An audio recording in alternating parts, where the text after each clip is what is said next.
Hyderabad Bachupally campus లో KL mat 2024 పరీక్ష ఫలితాలను మహిళా శిశు సంక్షేమ శాఖ మంత్రి సీతక్క విడుదల చేశారు.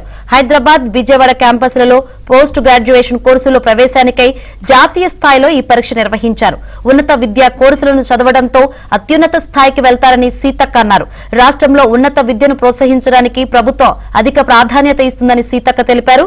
ఈ సందర్భంగా ఇంజనీరింగ్ కోర్సుల్లో ప్రవేశానికి జాతీయ స్థాయిలో నిర్వహించే ప్రవేశ పరీక్షల స్కెడ్యూల్ కూడా మంత్రి విడుదల చేశారు. అసెంబ్లీలో బీఆర్ఎస్ వాళ్ల పనితీరు బాగోలేదని అన్నారు. సమ్మక్క సారాలమ్మ జాతరకు పెద్ద సంఖ్యలో భక్తులు పాల్గొంటారన్నారు. జాతర పనులన్నీ పూర్తయ్యాయని అన్నారు.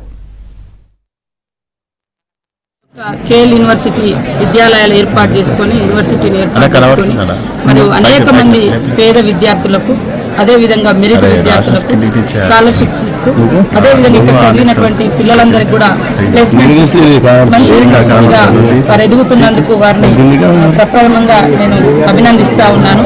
అదేవిధంగా పిల్లల జీవితాలలో ఎడ్యుకేషన్ అనేది చాలా ఇంపార్టెంట్.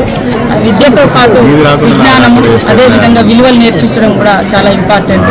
ఈ రోజు ఉన్నటువంటి సంస్కృతి చూస్తే హైదరాబాద్లో గతం నుంచి ఒక ఆనవాయితీగా కనిపిస్తుంది. చాలా క్లబ్లు పబ్బులు పెరిగినాయి.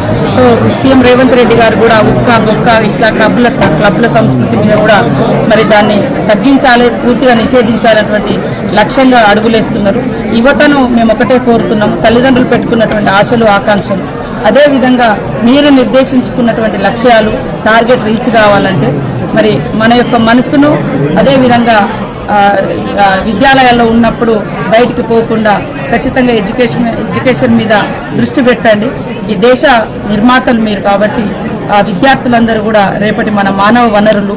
ఈ దేశాన్ని అద్భుతంగా తీర్చిదిద్దాలంటే కాబట్టి విద్యాలయాలలో జరిగేటువంటి ఎడ్యుకేషన్ అనేది ఇంపార్టెంట్.